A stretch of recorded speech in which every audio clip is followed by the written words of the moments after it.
อันนี้เขาเอิ้นว่าเอาทายทอดจากข้อมูลซื้อของมาใช้ในตอนเวลาถ่ายเนาะตั้งใจ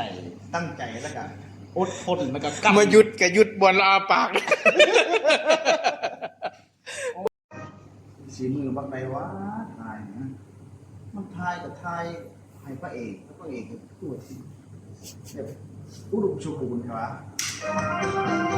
อุดมสมบูรณ์นี่ตุ้ยไปเชียว อุดมสมบูรณ์แบบนี้เขาเอิ้นว่ามีน้ำมีนวลแบบมีราศี ใครแน่ อย่างที่บอกผู้ไทยนะมันประทายได้จากไหน ผมรู้สึกว่า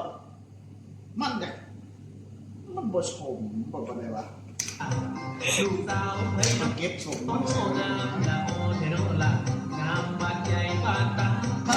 ขั้นสมมติว่าขั้นว่าให้ตีราคานี่มาพูดไทยเรียกว่าบ่ผ่านเลยบ่ผ่านแล้วบ่ผ่านหลากรรมการ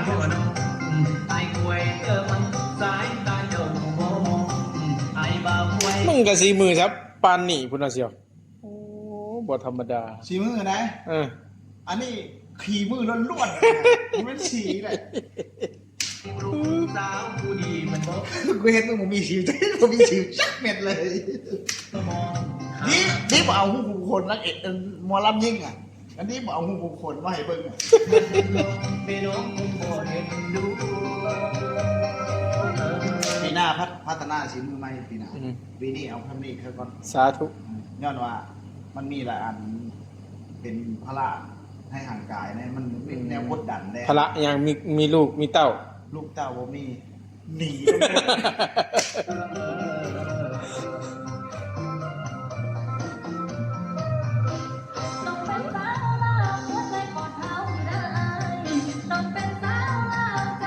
ผู้ชึกผมเห็นแต่พระเอกหมอลำรอขึ้นเว้ยผู้ชึกอยู่ไหน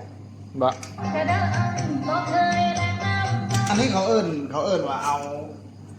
ทายทอดจากข้อมูลซื้อของมาใช้ในตอนเวลาถ่ายเนาะตั้งใจแล้วก็อดทนแล้วก็กำ มาหยุดกับหยุดบอลอาปาก เฮ็ดให้หมอลำเขาเท่เลยเนี่ยเชื่อมเสียแล้ว เชื่อมเสียกำมอง เ